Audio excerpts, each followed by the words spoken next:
I am Dr. Jigar Shimali. Good morning, everyone. I am Dr. Jigar Shimali. I am the council member of ISOT and program in charge for this CPC case series. It is my great pleasure to welcome you all for the first session of ISOT CPC webinar series. Now, this initiative is designed to be an interactive and educational platform where pathologists and transplant specialists will come together and have discussion of real world clinical cases, and they will analyze pathological finding and have improved understanding for these complex cases. So today's CPC webinar is centered on a challenging topic, and that is allograft dysfunction in a renal transplant recipient. So this webinar series will be conducted on alternate month basis, and it will ensure regular and structured learning program for transplant professionals, and each session will bring together leading transplant specialists and pathologists who will analyze the cases and have expert insights. So today's session, we are privileged to have as a case presenter Dr. Divya Sundar. She is from MGM Healthcare Chennai, who will present the case with her. Dr. Sunil Kumar is a senior consultant MD pathologist from MGM Healthcare will be there to present the case. For today's CPC case series, as a moderator, Dr. Radhika Patil. She is again the in charge of this CPC case series. She is the director and consultant nepropathologist at Sri Balaji Kidney Care Private Limited, Madhapur, Hyderabad. Dr. Saurabh Sharma, assistant professor, nephrology and kidney transplantation, Vardhaman Mahavir Medical College and Safdar Singh Hospital, New Delhi. And myself, Dr. Jigar Shimali, consultant nephrologist and transplant physician at Renus Kidney Hospital, Ahmedabad and Nadia. We will facilitate today's discussion. As a panelist, we are delighted to have Dr. Georgie Abraham, sir. He is the professor and senior consultant with the Department of Nephrology at MGM Healthcare. He is having vast experience of more than 40 years there. Dr. Asha Mary Abraham, she is the senior professor at the Department of Clinical Virology at CMC Vellore, uh, who will share her expertise in today's session. So I encourage everyone to have actively participation and ask questions, share their insight, and engage multidisciplinary learning experience. Before we begin, I would also like to extend my gratitude to Dr. Arpita Ray, madam. She is the president of ISOT, and Dr. Manish Balwani is the secretary of ISOT for their support in making this webinar series possible. So without further delay, let's begin our session with Dr. Divya Sundar's case presentation. Thank you.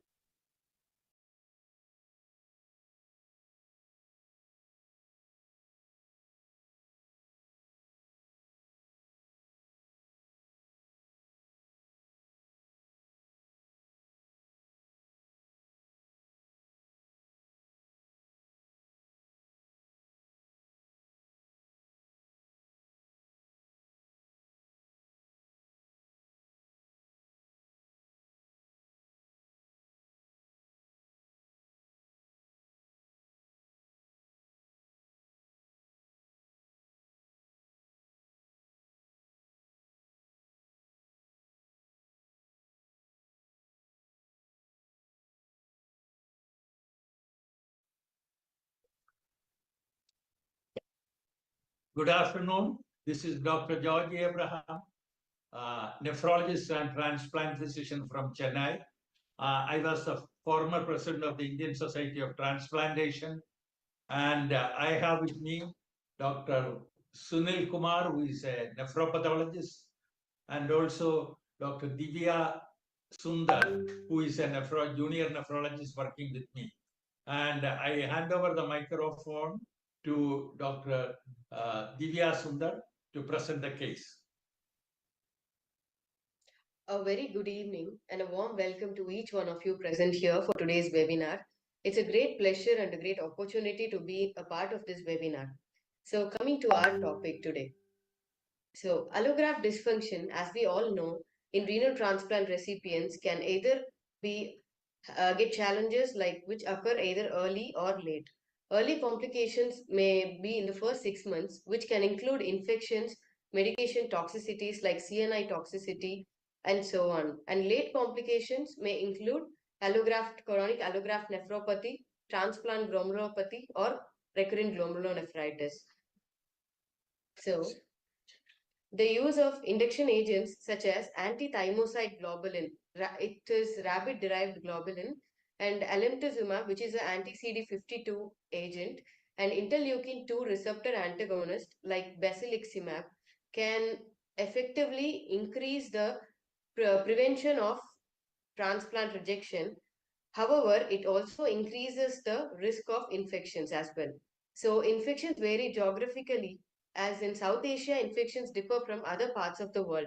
Like most common infection in our region is tuberculosis, followed by Epstein-Barr virus or hepatitis or cytomegalovirus and so on.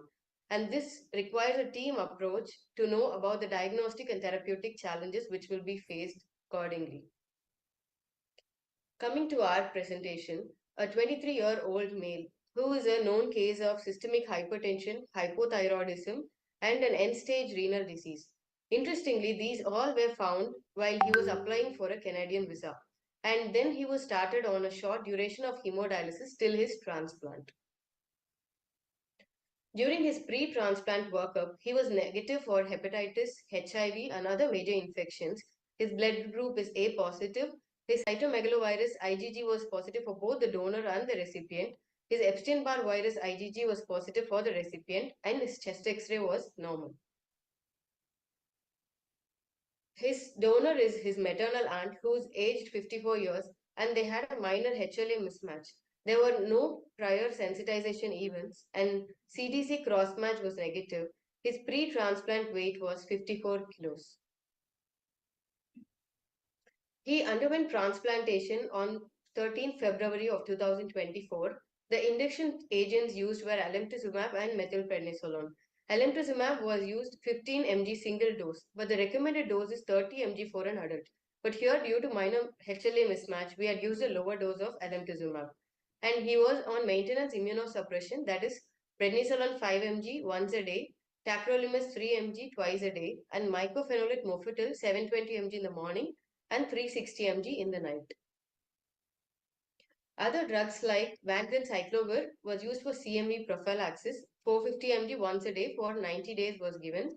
And Bactrim DS, which is trimethamine, 160 by 800 milligram thrice a week. And oral candid mouth drops for fungal prophylaxis for 1 month. And his antihypertensives were diltiazem and metoprolol, and his BP was well controlled. And he was also on thyroxine for the hypothyroidism, 50 mcg once a day. And he was on regular follow-up. Post-transplant, renal Doppler ultrasound was done, which was normal with a resistive index of 0.5 to 0.6.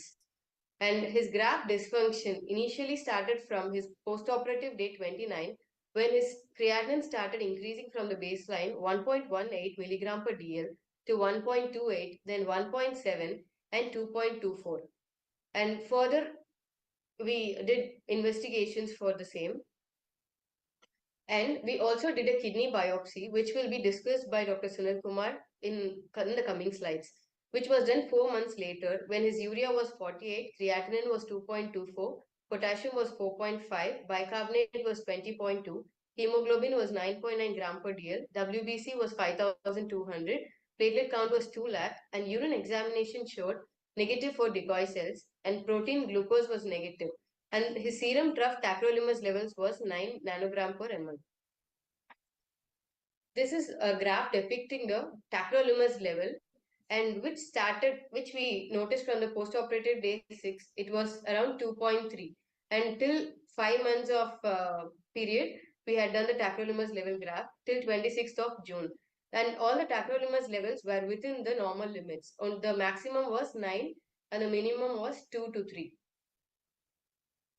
And 10 days after the renal biopsy, he developed low-grade fever and development of cervical lymphadenopathy, which was in the right side, and it was 3 cross 2 centimeter. And his chest X-ray was normal. This is the ultrasound showing the right cervical lymph node. This is the AFB smear showing acid-fast bacilli, and his gene expert MTB and AFB culture was also positive. So what is wrong with the allograft? Could it be T-cell mediated rejection or antibody mediated rejection, or due to obstruction, or due to graft pyelonephritis or any other infections, or which is the most common like the CNI inhibitor toxicity, or due to mycophenolate mofetil, or due to the trimethoprim sulfamethoxazole, due to the sulfonamide. So could anyone please answer for the same?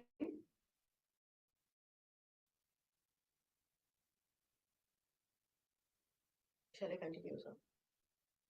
So, Yeah, so continue. coming to the biopsy reports, I'm handing over it to Dr. Sunil Kumar.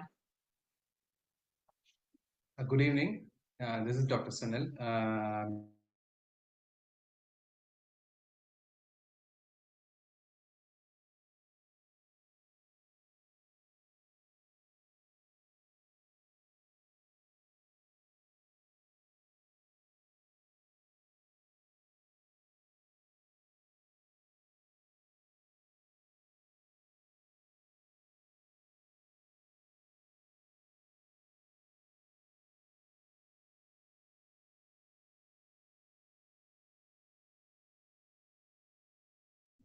Sorry for the interruption. The net went off. I'm getting it.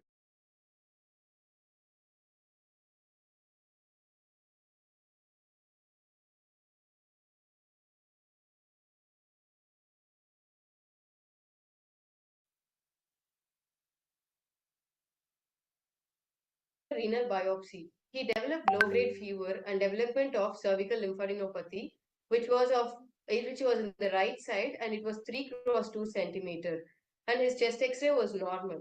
This is the ultrasound showing the right cervical lymph node. This is the AFB smear showing acid-fast bacilli, and his gene expert MTB and AFB culture was also positive.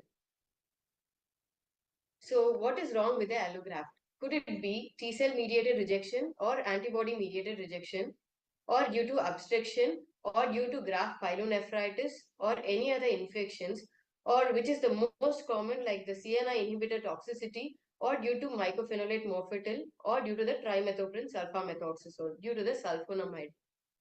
So could anyone please answer for the same? Shall I continue, sir? So coming to the biopsy reports, I'm handing over it to Dr. Sunil Kumar. Good evening. This is Dr. Sunil, basically a pathologist. I'll just run through some of the histomorphological findings what we had in this renal biopsy. What we see in this is a low power view. This is, I already mentioned, it's a H&E stain in 2x magnification. This is a low power magnification. What we are appreciating here, you can appreciate there are 3 cores in this renal biopsy, out of which both the cores on the periphery is a renal cortical tissue, and what we see right in the center is a medullary tissue. So in this panoramic view of the entire core, you can appreciate the renal cortex where the tubules are relatively back to back, and I don't see any much chronicity over there in this low power magnification, but you can appreciate many of the gloms are sitting comfortably without any significant morphological changes. The medullary tissue also show no significant interstitial infiltrates on this. Next, we can go to the 4x magnification. I've just specifically targeted 2 zones for you. You can appreciate there are 2 areas where we can appreciate some interstitial expansion with relative edema. And you can also appreciate in this magnification some lymphoid aggregates and also some infiltrates in the interstitium. So that we can go a little high power and appreciate. But even in the low power, I want you all to appreciate the tubules are relatively opened out. The tubules are opened out, and you see even simplification even in this magnification, which emphasizes there is some acute tubular injury moving on. Now I'm going little high power. Now I'm showing you 10x magnification. You can straight away appreciate there are ischemic obsolescent glom here. There is one globally sclerosed glom here, and there is a lymphoid aggregate. and you can appreciate the tubules are opened out irregularly with thinned out cytoplasm, again emphasizing there is some acute tubular injury, and the edematous interstitium, what we see here is having some infiltrates, variable infiltrates, and this is what we call as a patchy pleomorphic infiltrates, where I don't see exclusively lymphoid, but I do see some amount of other cells also here. So this is what we call as a patchy pleomorphic infiltrates.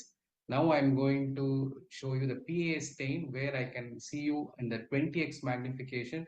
You can all appreciate there are two gloms here, which is looking relatively normal in terms of cellularity. There is no increase in cellularity, no extracapillary or endocapillary hypercellularity, no mesangial matrix increase, no necrosis, no glomerulitis, no necrosis or fibrin thrombi in the gloms. So the gloms looks relatively uninvolved.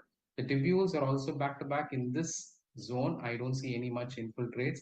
Now we can go to other zones where I could see easily there is a acute tubular injury. You can easily appreciate there is a relatively or significantly thinned out cytoplasm with the loss of polarity in the nucleus, where the nucleus are all zigzag in position, and you see some are relatively large, and they are having some sort of smudged out nuclear chromatin appearance. So some sort of nuclear changes are seen even in this magnification.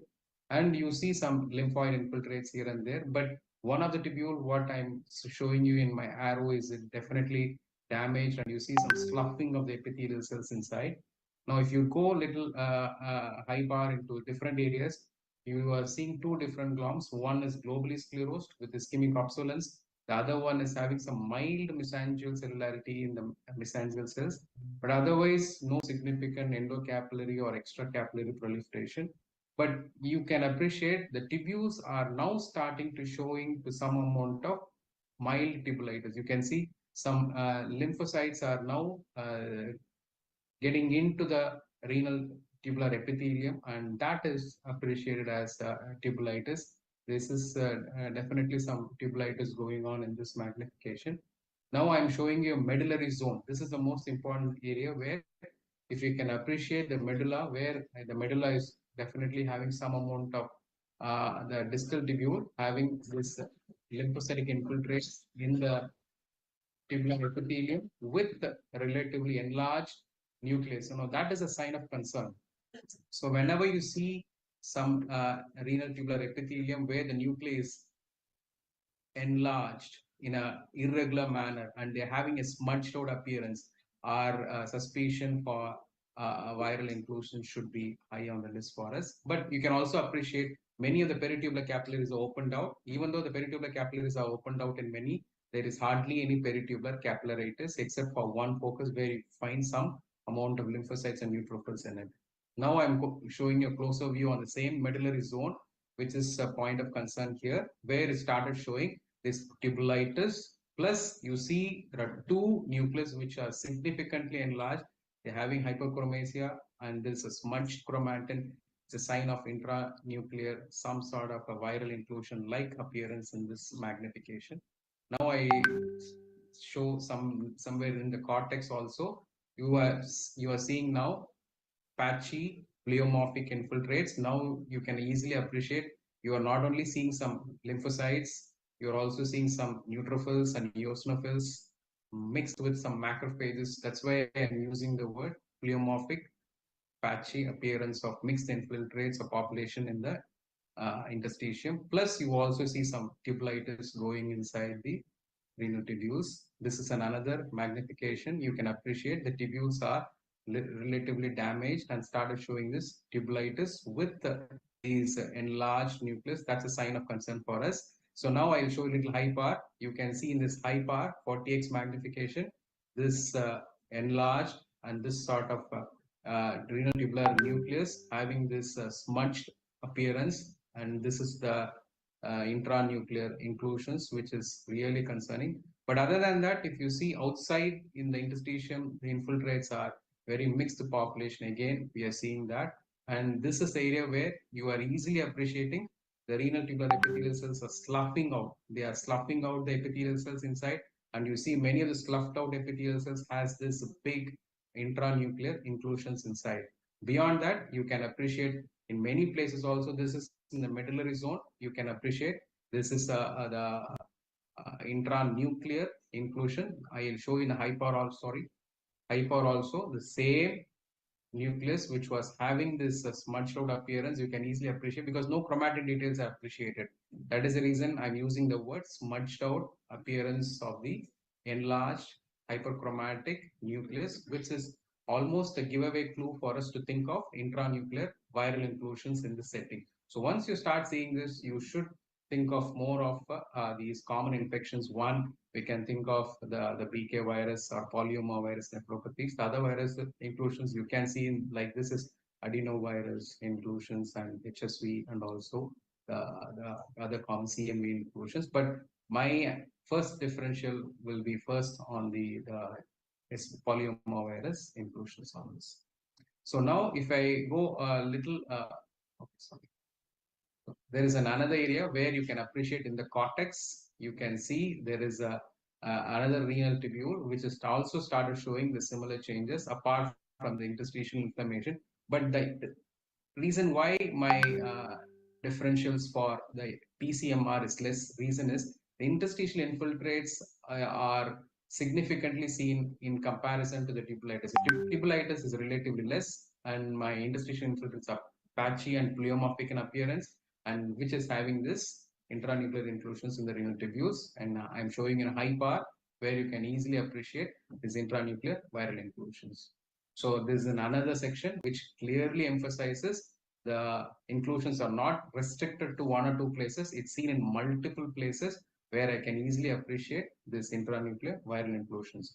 So that almost give away the clue that what we are dealing here is basically a polyomavirus like intranuclear viral inclusions in this clinical setting. And this has led us to do further to corroborate these findings with immunofluorescence and the SV40 immunostains here.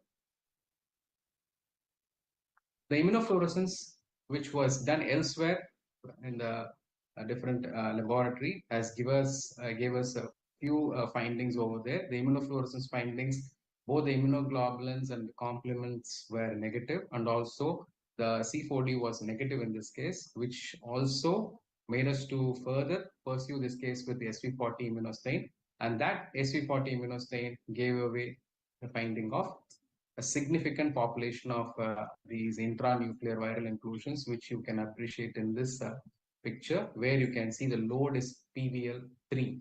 So once you have more than 10% of the renal tubules showing this amount of intratubular viral load, obviously this gives you a score of PVL3. So having seen a PVL score of 3 with no significant interstitial fibrosis, so the BANF reading on this case will be a BANF PVL class 2. So when you have PVL3 with a CI0, that is interstitial fibrosis being negligent or negligible in this case, so this BANF reading will be class 2 on this.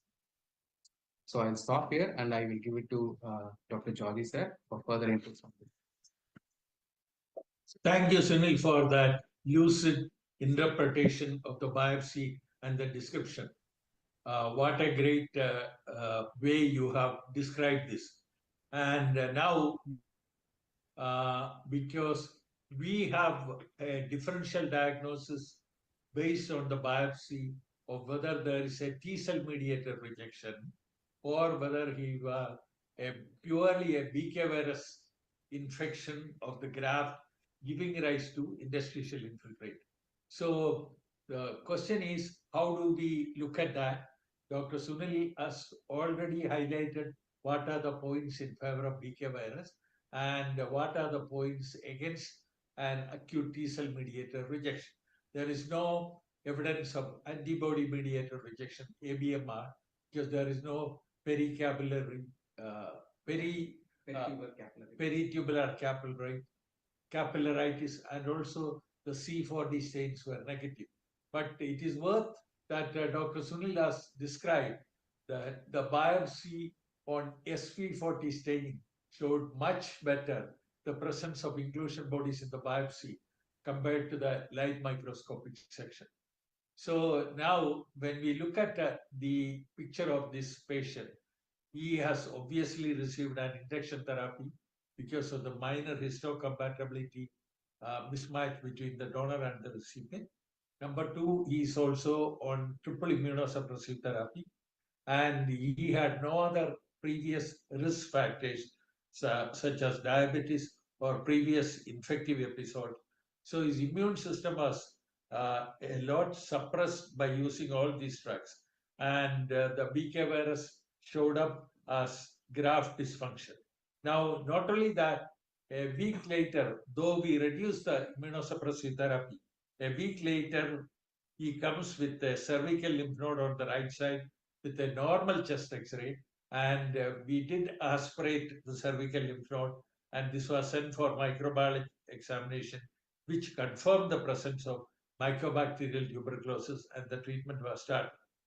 Now, regarding BK virus therapy, the most important thing in any infection in a transplant patient, whether it is bacterial, viral, fungal, or any other infection, for that matter, is the reduction of the immunosuppressive therapy, and we have reduced the immunosuppressive therapy. Is there any definitive treatment for BK virus? We do not have any literature search confirming any therapeutic agent which are effective in reducing BK virus. So we are not sure about that, but people have used a number of molecules and also immunoglobulin therapy in BK virus nephropathy. Do we have Dr. Radhika or Dr. Jigar to discuss further?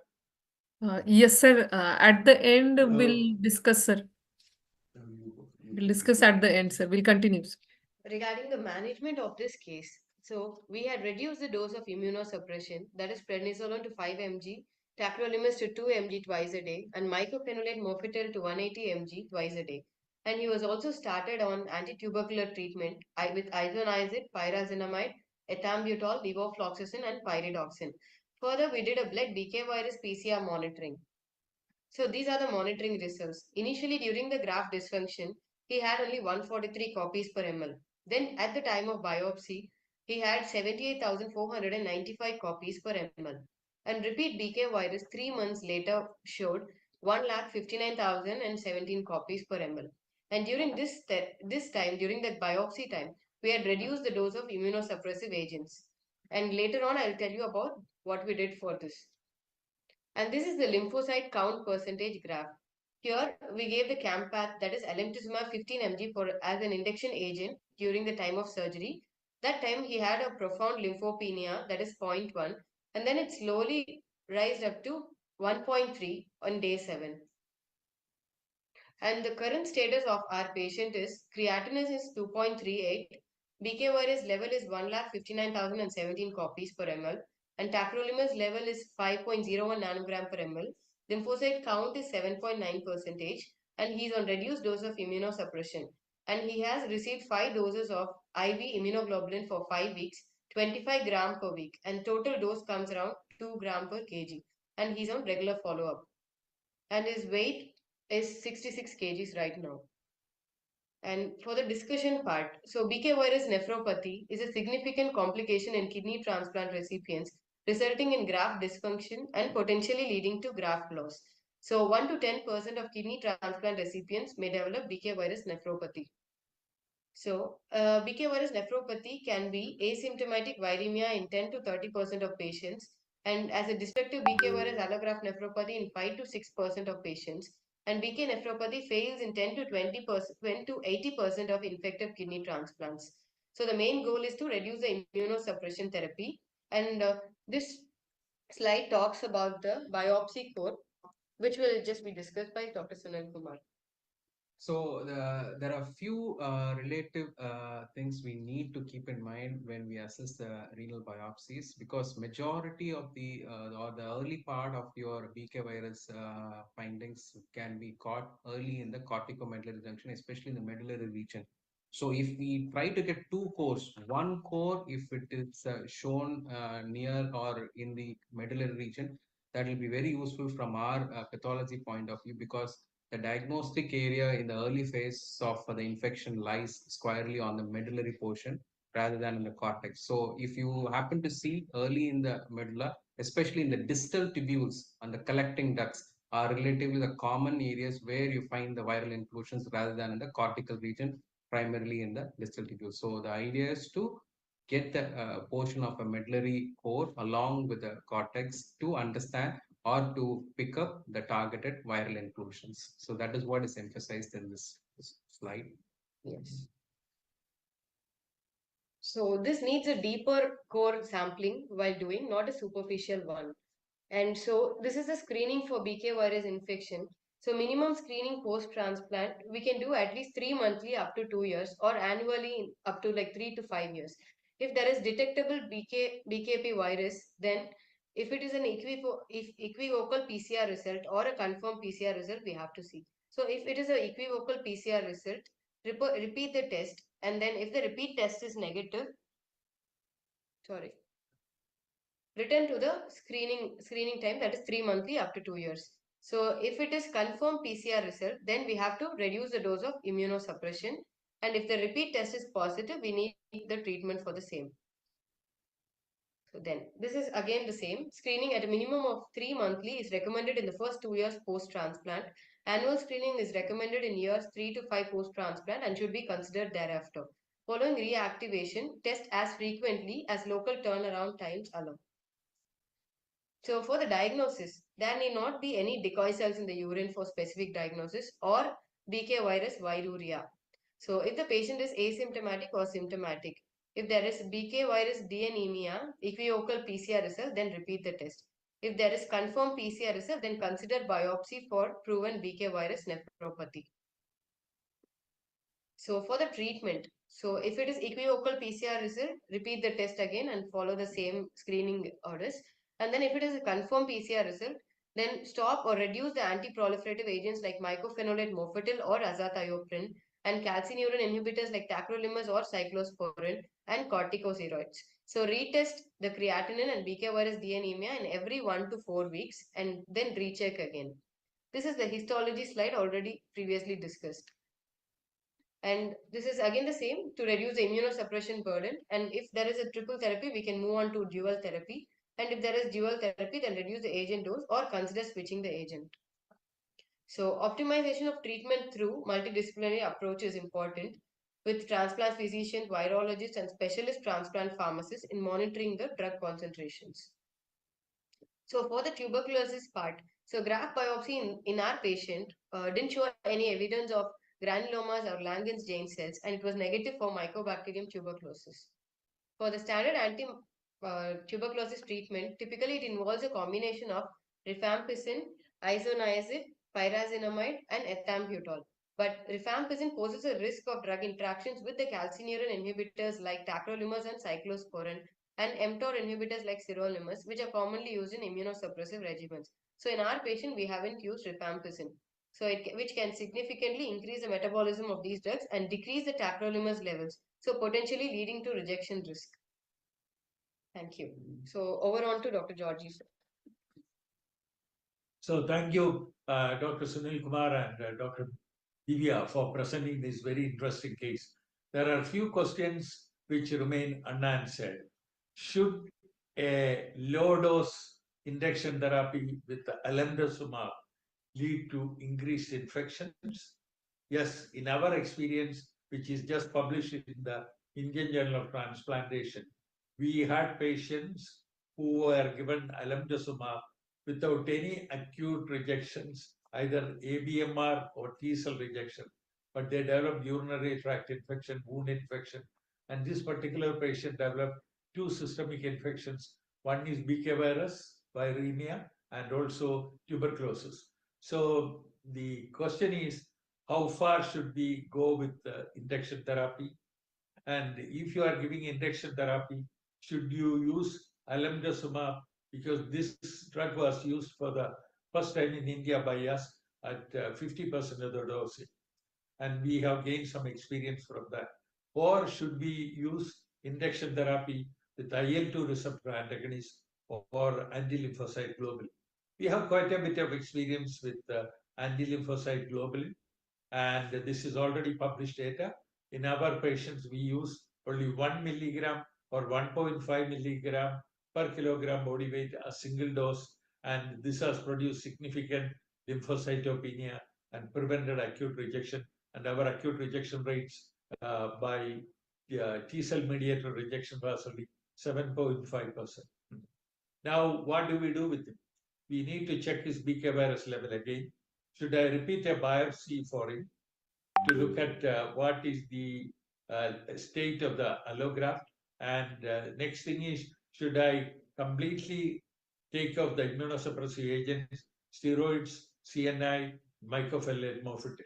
I'm not sure, whether we should take off all three drugs. But what I am going to do is, after a BK virus count in the blood, I am going to probably stop the steroids and further reduce the immunosuppressive agents, that is calcineurin inhibitor and mycophenolate mofetil. So I would also have a virologist discuss the case during our discussion, and the virologist has experience, that is Dr. Asha Abraham from CMC Hospital, Vellore. She has experience especially with BK virus treatment and BK virus follow-up. Thank you.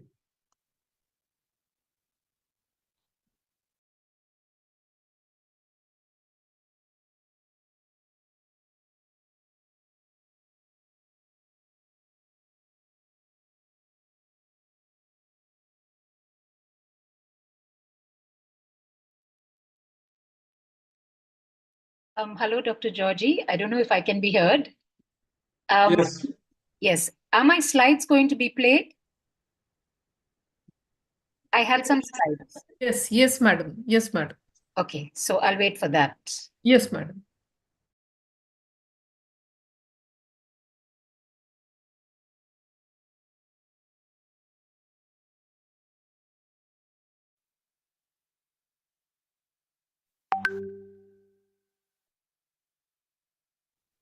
Ma'am, start. Okay. Good evening, ladies and gentlemen. I want to thank the organizers for inviting me to this CPC, and I'll be talking on the diagnostic dilemmas with BK virus in renal transplants from a virology perspective. Now, we know about the BK virus, which is urotheliotropic. It's a polyoma virus, which means this also includes in this family the JC and SV40 virus, and BK, like many other viruses, is ubiquitous, so that childhood exposure happens and there is a high seroprevalence through adulthood.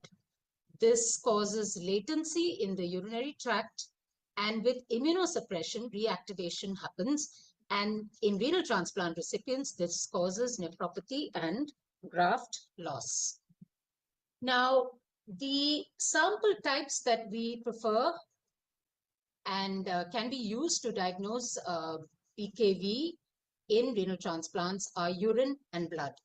And usually in patients, there is a viruria, viremia, nephritis sequence, but we also need to remember that there can be exceptions to this sequence. This can be because of reactivation from other sites like PBMCs, also sequence differences that can occur in different compartments, that is between urine and plasma, and also PCR inhibitors.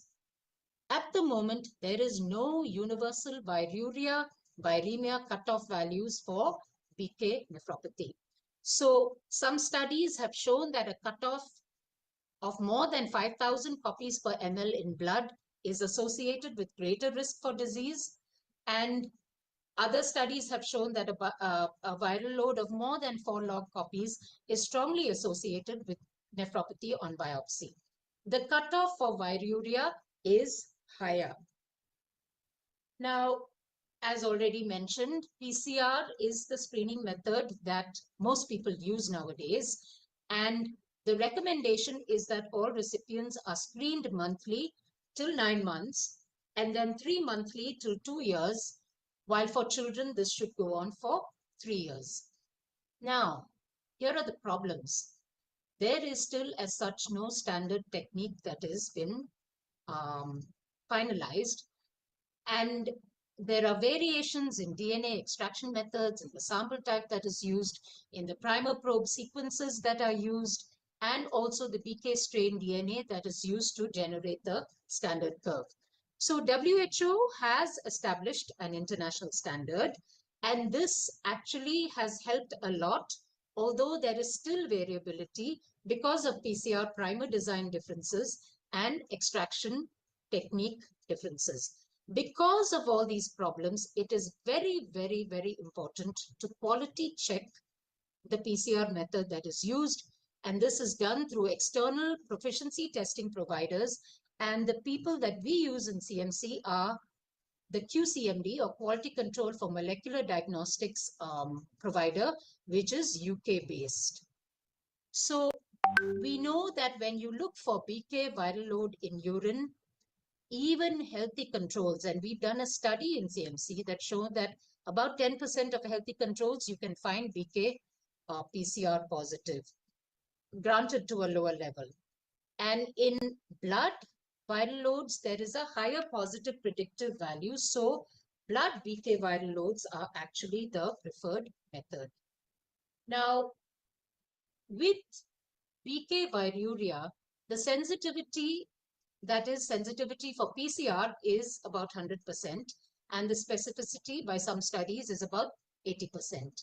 Whereas on plasma, it is the same 100% sensitivity with a specificity of in excess of 90%. And serial monitoring is preferred. The other point to remember is that a viral load increase of less than 1 log may not be clinically significant.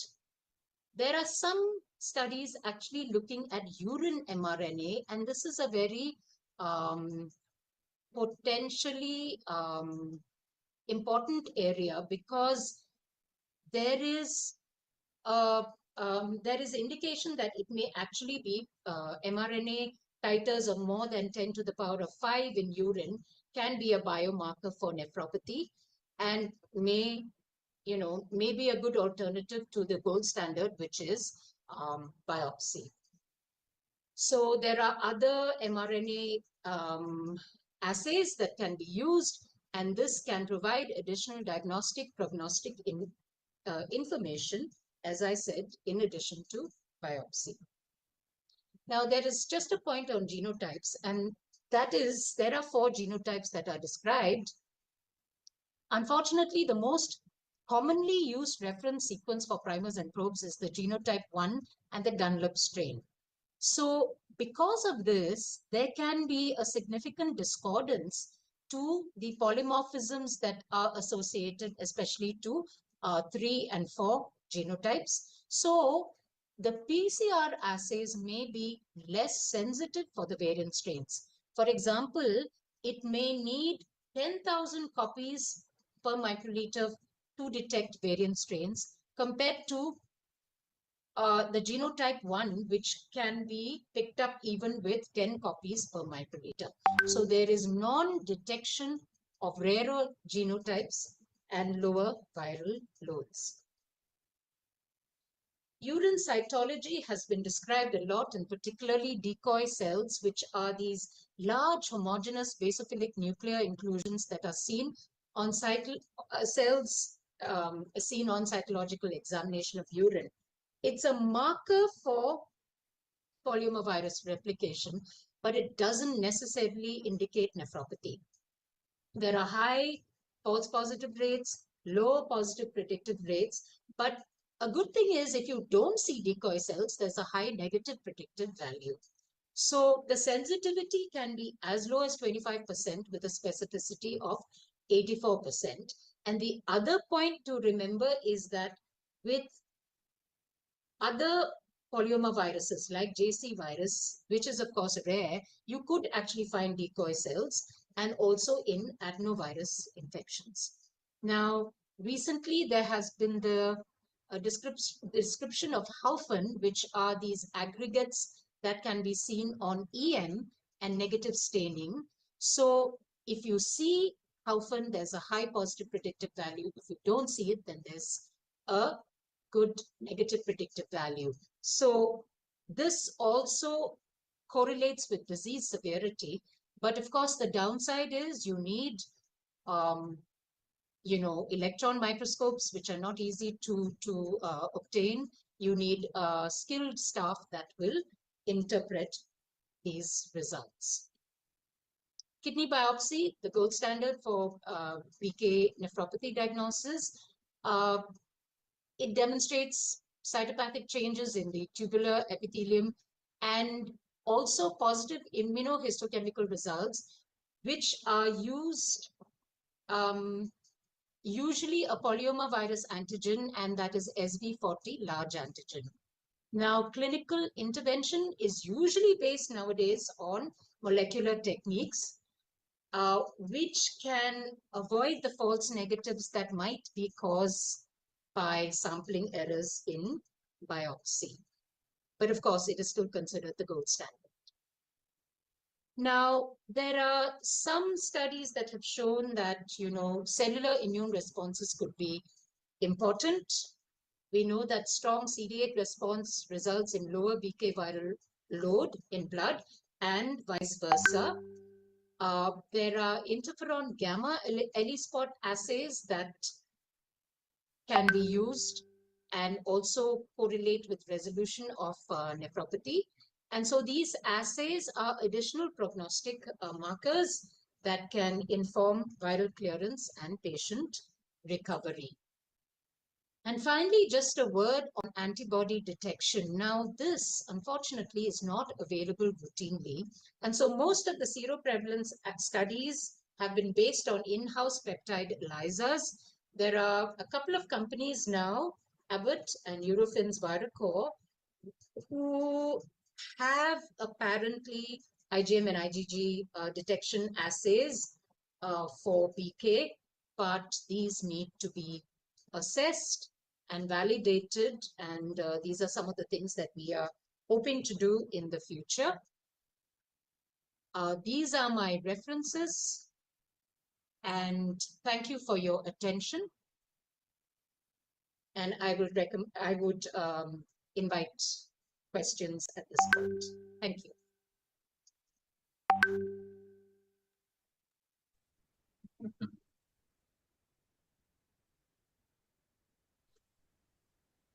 So, Dr. Georgie, I don't know whether we're doing questions now or at the end. I think it is up to you. Asha, Professor Asha, thank you for that very informative, lucid, and excellent talk about this. We learned a lot from that. Thank you very much again for your contribution. Sure. I just wanted to clarify a couple of things. Of course, the guidelines from the US, which is what I had actually put in the slide, are different from the British guidelines. So I think most of us are, and I know our nephrology department also does that, and your recommendations also, this 3-monthly is the following the British guideline, I think.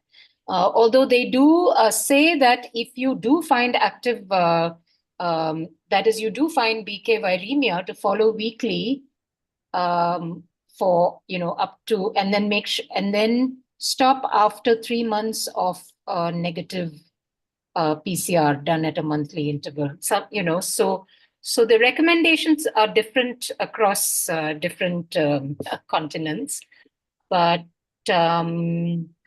yes, this is a problem because it is primarily due to immunosuppression. So, if you decrease immunosuppression and maybe take off immunoglobulins, you could find that if the creatinine still goes up, then you might actually consider, a T-cell mediated rejection. But this is the downside, isn't it? I mean, how much immunosuppression do you decrease to take care of the BK viremia, and what are its effects on the transplanted kidney? So either way, I could take questions now or later, whichever is convenient.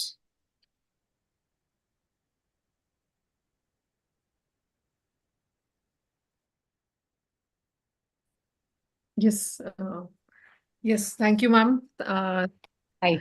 Yeah, hello. Yes. So my question to Dr. Sunil Kumar, sir, there are a couple of questions. Thank you for this lucid presentation, sir, and wonderful pictures. So my question is, how to differentiate between acute T cell mediated rejection and BKV nephropathy in a biopsy, because both show tubulitis. So, yes, sir, please. Thank you so much, ma'am. That's an excellent question. In fact, this has been addressed by many papers also, how to differentiate these two things, because both these entities are known to have quite a few overlapping features like acute tubular injury, tubulitis, interstitial inflammation, which is common to both the entities. But the way which I like to approach is, if I think of BK virus nephropathy, uh, we tend to see quite a geographic pattern of inflammation. The inflammation will be quite geographic, unlike the TCMR, which is quite diffuse and significant in nature. Second, the nature of tubulitis will be quite diffuse in the TCMR, unlike in the BK virus, where you see only pockets of tubulitis, mild tubulitis, and this tubulitis is very much in the vicinity of the viral inclusions. In fact, some of the papers also have emphasized that, like, if you see more than 20 microns away from the viral inclusions, and if you have significant tubulitis, then you should start thinking of TCMR. So tubulitis is again a very good clue for us. If it's diffuse and significant, then I move in favor of TCMR rather than BK virus. Then even when we see the inflammation pattern, when I say patchy pleomorphic, what I meant is a mixed pattern, unlike the rejection type of infiltrates, which are activate lymphocytes, and predominantly sometimes we see plasma cell rich or eosinophil rich. Whereas in BK virus, we tend to see plasma cells, and the plasma cells also will be seen predominantly in the medullary zone or towards the distal tubules, towards the corticomedullary junction. It won't be like a diffuse interstitial inflammation. Second other clue is the presence of neutrophils is something which is quite commonly documented in BK virus, and the tubulocentric distribution of macrophages is one other surrogate marker for thinking of BK virus rather than TCMR. So these are some of subtle clues which we use to identify. But of course, cytopathic changes, inclusions, it's a giveaway clue that you're dealing with the BK virus. In spite of that, there are few cases which are also documented that we can have a concurrent TCMR with the BK virus is possible. Yes, sir. Thank you, sir. And one more is, if the biopsy is showing SV40 positivity and the viral load is negative, then what it could be, sir? Like, what are the reasons? Yeah, I think Dr. Ash has really helped us in so many things. In fact, if you just go through her lecture also, she has emphasized that SP40 T antigen, it's a surrogate marker for polyomavirus. So that doesn't mean it's actually BK virus. So it could still be a JC virus also, which can be positive in this. And then second one, if you look into the other perspective, where if I find low viral load, but I still find quite a lot of PVL in the biopsy findings, then it could still be some of the rare variants, some of the things, genotypes, like Madam has emphasized the genotype 3 and 4, which can be missed in the assays, which has been usually recognizing the genotype 1, the Dunlop strain, which is the reference sequence which is used by the PCR method to pick up these PCR, the BK virus. So that is possible that, like, some of the rarer genotype types can be missed by the PCR. So that can give you a very low viral load, in spite of we seeing quite a significant severe cytopathic changes in the biopsy findings. Yes, sir. Thank you. Thank you very much. Over to you, Dr. Saurabh Sharma, sir. Thank you, ma'am. Thank you all the panelists for enlightening us with the presentation. So first question, there are two questions asked by the participants. So first question is for Georgie, sir. Sir, what prophylactic measures can be implemented to reduce the incidence of BK virus nephropathy in transplant centers?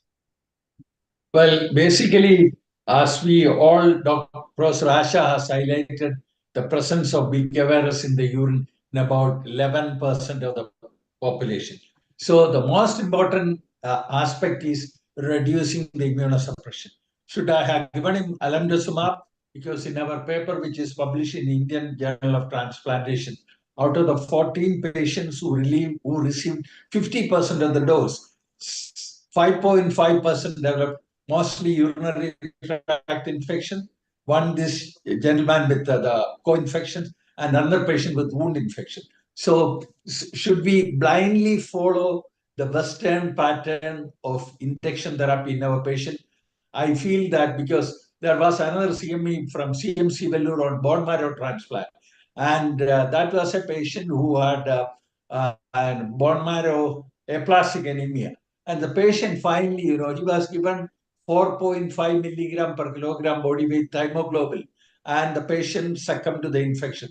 So I was just telling the presenter, bone marrow, that we use only 1 to 1.5 milligram of thymoglobin. Still, we get some infections, as we have published in our paper. So the issue is that are we genetically predisposed to infections? Yes, the answer is yes.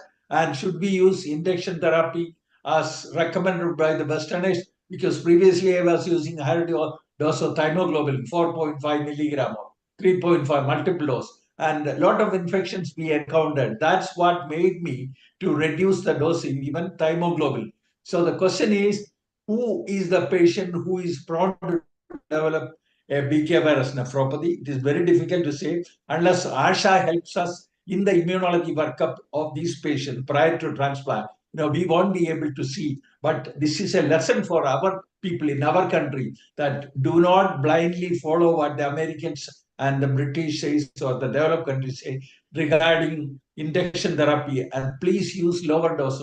Here is a co-infection, tuberculosis coming up, nothing in the chest X-ray, and then BK virus nephropathy in a healthy person without any risk factors for an infection.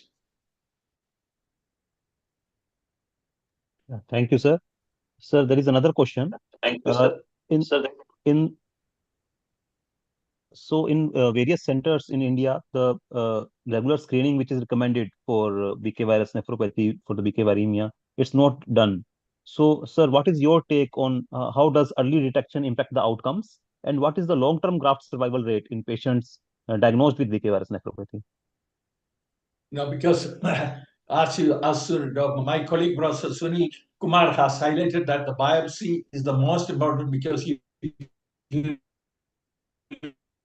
look at my patient early, even though the graft function was getting worse, the serum creatinine was going up, the BK virus load was very low, and also there were no decoy cells seen in the urine. So basically what we should do is we should be more intensive in our investigations for BK virus in our patients, and Professor Asha can put up some guidelines to help us, the Indian Society of Transplantation, how we should take this forward.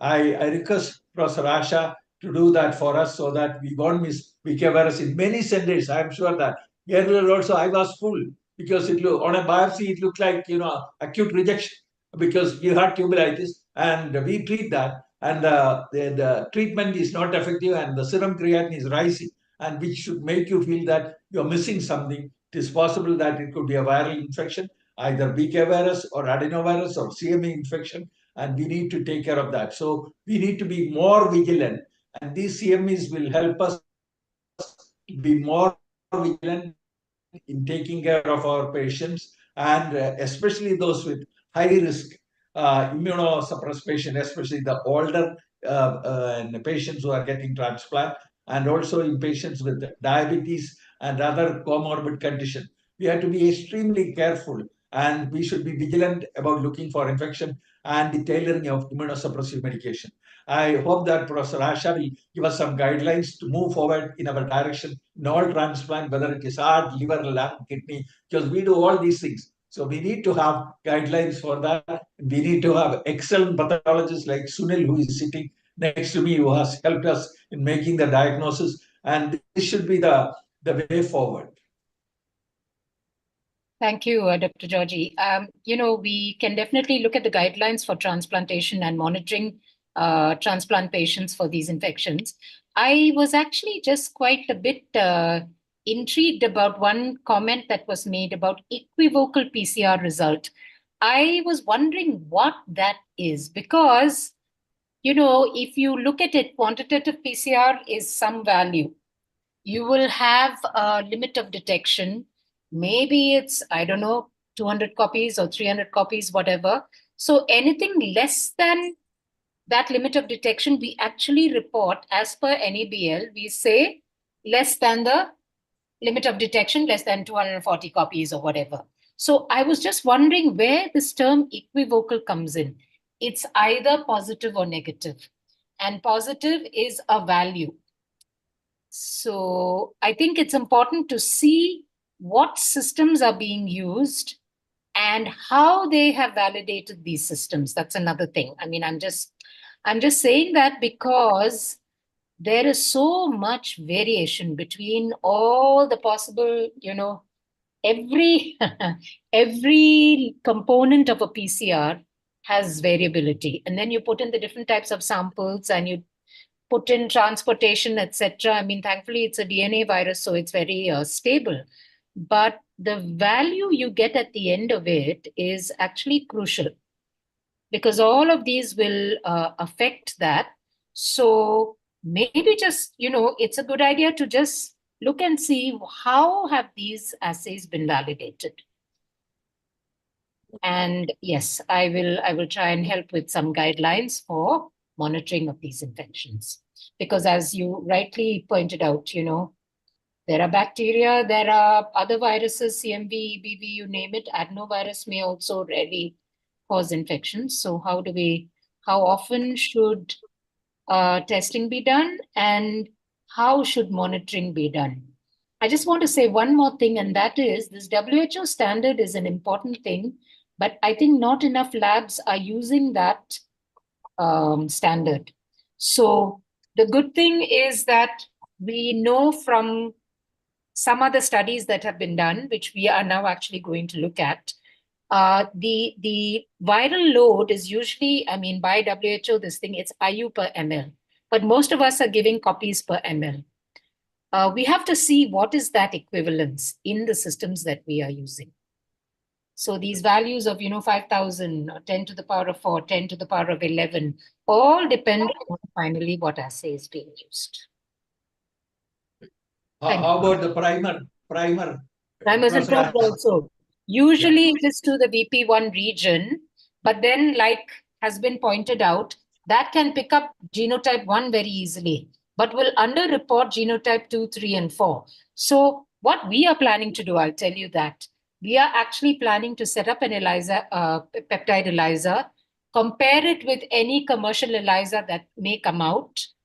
And then we are planning to use different sets of primers to see what are the different types of genotypes. Currently, it's 1 and 4 that are supposed to be common. Okay, but we don't know about 2, we don't know about 3. 4 is probably very underreported. And we'll also look at some T cell and CD4, CD8 type responses. We know if you have good CD8 response, you clear your BK virus. What else are we trying to do? We will, in the renal transplant, we want to look at mRNA in urine. And that is a bit complicated because these viruses have variants, splice variants in their replication. So we have to make, you know, maybe 7 sets of primers probes, 10 sets, and see how and which of these correspond to viremia or viruria rather, and biopsy. Because from the West, there have been some groups actually led by an Indian gentleman who have shown, but this mRNA business is a bit tricky, and we want to help our nephrology department set up this assay. Ma'am, I have a question. How significant is the amplicon size in determining the yes. Absolutely. So your primer sequences will determine what are the amplicon size that is generated. All of these actually result in differences in how much is detected. So that is why if you look at all the literature that with guidelines, they will say randomized controlled trials are needed, or more assays need to be validated against the WHO standard. All that has to be done rigorously. And as you know, NABL is very, very, the National Accrediting Board for Labs is very, very finicky about these, much. So there's a lot of things that we need to do to sort of consolidate this whole, it's not just. This is where a lot of inter-laboratory variability assay determination. This is why I put right there, your assay has to be validated by a PT provider like the QCMD, which is a UK-based molecular diagnostic lab proficiency provider. It's expensive, but what we say is if you can't guarantee the quality, what's the point of sending out a result? You know what I mean? So I was a little bit alarmed when I found this equivocal result. It's not an ELISA which will give you a value, that is negative, positive, and one in-between value. You should not have too many in-between values. In fact, we always test in duplicate, and if there is any discrepancy, we repeat. I have one more question. So how far we are in India about the donor-derived cell-free DNA in terms of identification of the BK virus? I have not heard of any group, and if you have, please let me know. Because they have found that there's a high positive predictive value and lower negative predictive value as far as this. Correct. But I have no experience in India too. So, and I don't know of any groups. If I do know, I will let you. I can let you know. We can be in touch. There are certain monoclonals like MAU 686 and all.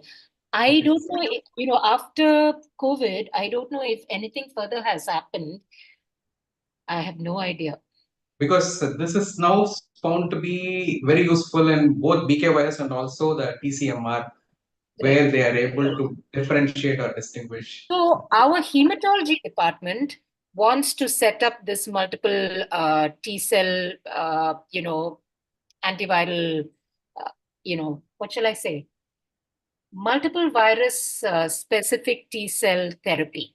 So they're just putting in the grant, I think, I'm not sure where, but that will be for CMV, EBV, BK, possibly adenovirus.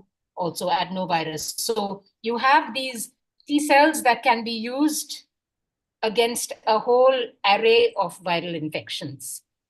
But I think that's a few years down the line at least. Yeah. Thank you, ma'am. Thank you so much for enlightening us. Yes, thank you.